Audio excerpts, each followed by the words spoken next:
Alright, picture this. Me, at the starting line of a 10K, feeling like a total rock star. The gun goes off, I blast off like a rocket, leaving everyone in the dust.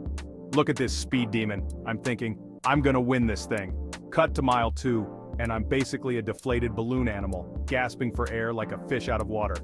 Yeah, not my finest moment. So, to save you from making the same hilarious mistakes I've made, and trust me, there are a lot, this video is all about the top 5 running blunders and how to avoid them like the plague.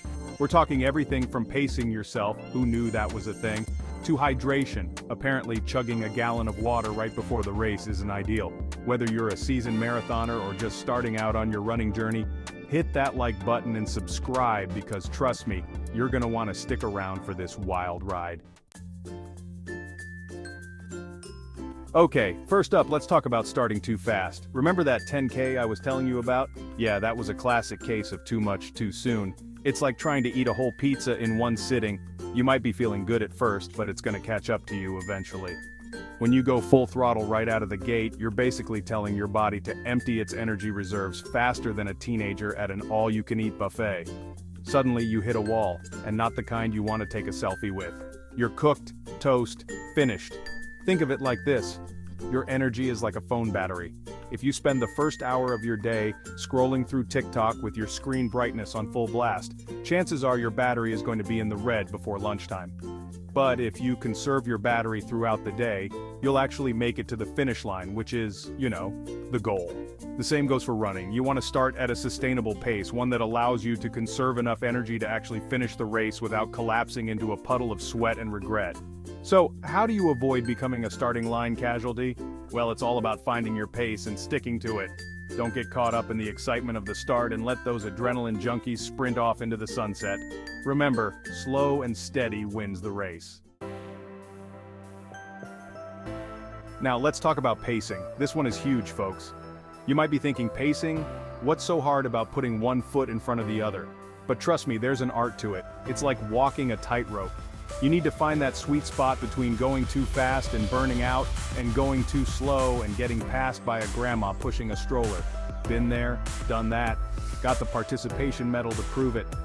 Improper pacing is like trying to burn a candle at both ends. You might get a brighter flame for a hot second, but it's going to burn out way faster. And let's be real, nobody wants to be that person who starts strong and then fizzles out like a dud firework. The key is to find a pace you can maintain for the majority of the race. Think of it like Goldilocks trying out porridge. Not too hot, not too cold, but just right. You want to be able to hold a conversation, or at least grunt out a few words, while you're running. If you're gasping for air like a fish out of water, you're going too fast. Listen to your body. It'll tell you when you need to slow down or speed up, and don't be afraid to adjust your pace throughout the race. Remember, it's not about being the fastest, it's about finishing strong and feeling good about your performance. Alright, let's talk hydration. This one is pretty straightforward. You know how a cactus survives in the desert? By storing water, right? Well, guess what? Your body needs water to survive too, especially when you're putting it through the ringer of a race. Running without proper hydration is like trying to drive a car without oil. It's just not going to end well. You'll start to feel sluggish, your muscles will cramp up, and you might even start seeing mirages. Okay, maybe not that last one, but you get the point. Think of water as your body's cooling system. When you run, your body heats up, and just like a car engine, it needs a way to cool down. That's where water comes in. It helps regulate your body temperature, transports nutrients to your muscles, and flushes out all the bad stuff. So, how much water should you be drinking? Well, it depends on a few factors like the temperature, humidity, and your own individual sweat rate. But a good rule of thumb is to drink to thirst. If you're feeling thirsty, drink up. And don't wait until you're parched to start hydrating. Start sipping on water throughout the day leading up to the race. Your body will thank you for it. Now let's talk about gear. Specifically, wearing the right gear. It's like showing up to a wedding in a clown suit. Sure, you'll stand out, but probably not in the way you want to. The wrong gear can seriously cramp your style and your feet, and turn your running experience from a walk in the park to a total nightmare. First up, shoes. Your shoes are your best friend when it comes to running, so you better treat them right. Don't just grab the first pair you find at the back of your closet. go to a specialty running store and get fitted by a professional. They'll help you find the perfect pair for your foot type and running style, which can make all the difference in the world. Next up, clothing. You want to wear something breathable and moisture-wicking. Cotton is a no-no because it absorbs sweat like a sponge and will leave you feeling heavy and uncomfortable. And don't forget about the little things like socks. Good running socks can prevent blisters, which are basically the devil's toenails. Trust me, you don't want those.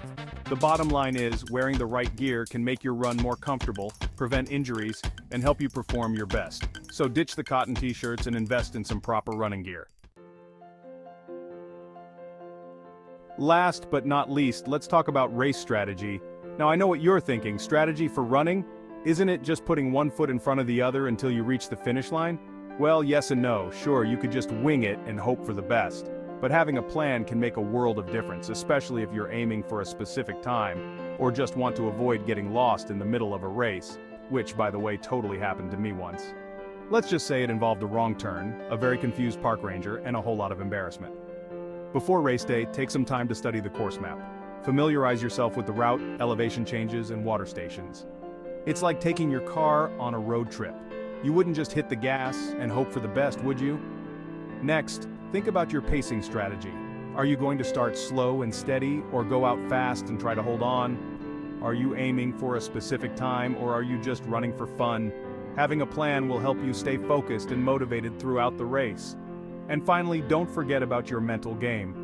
Running a race is as much a mental challenge as it is a physical one. Prepare yourself for the inevitable ups and downs, and have a few motivational mantras up your sleeve to keep you going when the going gets tough. Remember, failing to plan is planning to fail. So channel your inner strategist, come up with a game plan, and go out there and crush it. So, there you have it, folks. 5 running blunders that could be holding you back from achieving your running goals.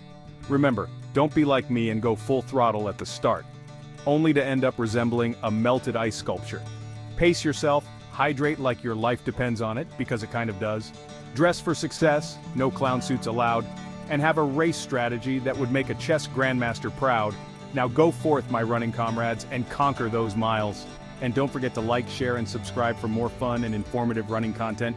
Until next time, happy running.